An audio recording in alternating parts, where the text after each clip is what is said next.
Hello, beer tubers, and welcome to another beer review with me, Peter, the Master of Hops. Today, joined by Brett of Anomyces.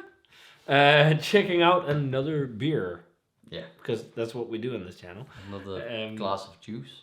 Yeah, fruit juice this time. We're checking out some beer we got from Beerdome. So thanks to Beerdome for the beer. Beerdome got a huge selection of forage beers. Yes. They got 4 different stouts and big barrel aged beers, and then 4 different like funky beers. And we got to get all of the barrel aged dark beers, stouts, porter, I think barley wines, blended beer, whatever. But also 2 of the Farmhouse ales. And we're checking out one of the Farmhousey funky beers first. Yep. So this one is called Regifting. And we had a couple of beers from Forager, which we deemed one of the most exciting, interesting breweries last year that we wanted to drink more from. Mm-hmm. And we tried a couple of these kind of sour funky beers at the festival, which were nice. So yeah, it'll be fun to see how this one is. So this is 5.4%, and this is called Regifting. And this is what they call a young oak fermented Solera style Saison. So I guess it's a young blended Saison. Mm-hmm. And then it's aged on second use Door County Balaton Cherries, Minnesota Indigo Gem Haskaps, and Lake City Bluebell Grapes, and Minnesota Crusader Blackcurrants. So we've got Blackcurrant, Haskap, which is these funny looking berries. If you just try and Google them, they look weird, but they taste awesome. Like a cross between a cranberry and a blueberry. Yeah. At least in the beers I've had it in. And then cherries and the grapes. So yeah. Say it's tannic, wild blackberry flavors, woody, acidity, whatnot. It'll be fun to try this one. Yeah. You know, it's always a gamble with American sour beers because often they can be really sour compared to some of the Belgian ones. Like really good goose is not really sour. No. It's really well balanced. Yeah. But some people love just like that. Yeah, that enamel scraping sourness. Yeah. So, but yeah, let's check this one out. So pours a nice color. It's like a soft reddish kind of orange. We talked about almost like rust orange. We talked about like a strawberry smoothie. Because if you just brew a strawberry wild ale, it will be a bit more like orange. Yeah. Rather than red. And I think rust orange is really good too. Because it's like a darker shade of orange with a hue of red. Yeah. And like a really thin red wine. And you can even sense it on the head that it's got like the leftover dark berries and whatnot. Yeah, because it's like it's not completely white, but yeah, it looks nice. Let's check out the aroma. It smells dry, smells funky. Yeah, smells well balanced. Yeah. I'm definitely getting. It's really tannic. Yeah, hugely. You can smell right now. Like it's making my cheeks squeeze before I even drink it. It almost has like a slightly spicy tannic, like berry skin kind of thing to it. Also, and like just wet old wood. It's a really longing, drying like oak. Imagine like walking into a really wet forest or something. Like but I don't think it's per se earthy. It's just like if you've ever but the aroma of just like wet like leaves and wood, it just has that kind of in a kind of fresh way. It just reminds me a bit of that. Yeah, there is a little bit of it too, and there's also some oxidized, slightly quirky notes. There's almost like a hint of sherry to it. Yeah, I see that definitely.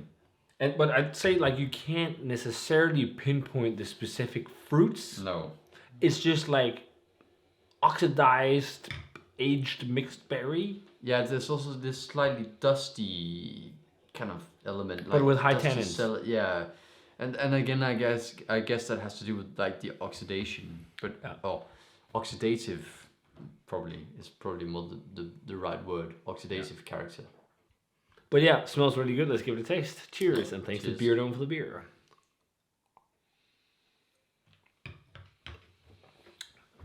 Rather sharp, but it's like sharp, and then it kind of mellows out. Yeah. Yeah, it is. It has a higher acidity than. But it's not an unpleasant acidity. No. But of course, it has a pretty, it's vibrant acidity. I'd say that's probably the right word. It's almost like the acidity levels on slightly aged fruit lambics. Because some of the fruit lambics, when they get a little bit of age, yeah, they get some funk, but there's a point where the acidity kind of like starts going up a bit, and it kind of. I feel like you can smell it a bit too. That the acidity is going to. But it doesn't feel too like it's quite palatable. Yeah, but it's like medium high. But it's not. It doesn't sting like. It's not. It just as you say, it just builds up and then it kind of dies, which is nice. Yeah. Like the stuff that gets too much is where it like. Yeah. Like that was also fun at one point, but you know you get sick of it because that kind of hides a lot of flavor. I'm getting on this one a lot of that like sherry old wood kind of barrel. And also slightly like just oxidized berry kind of character, like slightly oxidized blackberry, blueberry. It's quite blackcurrant kind of It's really tannic. Almost like spicy. Yeah. Slightly spicy, almost peppery, lightly. Yeah. But what's interesting with it is like it's like this. You can definitely taste its used fruit because there is a fruit flavor, but it's just like generic mix. Like it's not like that's got like so much blackcurrant or cherry or whatever. Like it's just like mixed forest fruit kind of flavor. Yeah, and it's not fruit juice. You know, it's much more like the pith and just like the leftovers that give more this like tannic kind of almost spicy kind of fruit character to it. And there's definitely like I think there's maybe a slight touch of acetic acid, like vinegary acid, but it's super light, so it's not too much. Like I think it's a balance between acetic acid and lactic acid on this one. It kind of tastes like it's just because it has like that sharp, but then it mellows. Like it. Yeah. I feel like if it has an apple cider vinegar kind of thing to me, but in a pleasant way, not in a not something that's disturbing at all. It reminds me a lot of like side projects, saisons. Actually. Yeah, they're lower strengths, like fruited saisons, because they're like this level of sourness and whatnot. I like this one. I think it's pretty good. It's a funky. It's not crazy funky, but there's a lot of stuff going on. There's a lot of fun flavors, a lot of tannin, a lot of oak, drying oak, corky, sherry flavors. As you just heard us talk about, a lot of different flavor components for 5.5% beer. Complex in its own kind of crazy fun way. Yeah. But also rather well balanced in its own crazy. Yeah, and the more you drink it, it's like, this is not that sour. It's just like the first sip, but maybe it's also because we haven't drunk a beer like this in ages. Yeah. Lately, we've drunken loads of West Coast IPAs. It isn't crazy sour.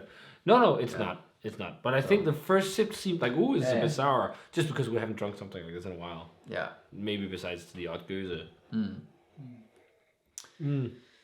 Yeah. Way too long video. Let's wrap it up. 92. Yeah.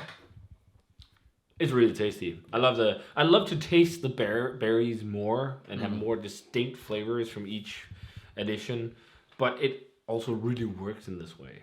Yeah. This is a more elegant, easygoing, funky saison. Kind of offers its own unique blend of everything that just makes it its own thing rather than tasting the individual berry. Yeah.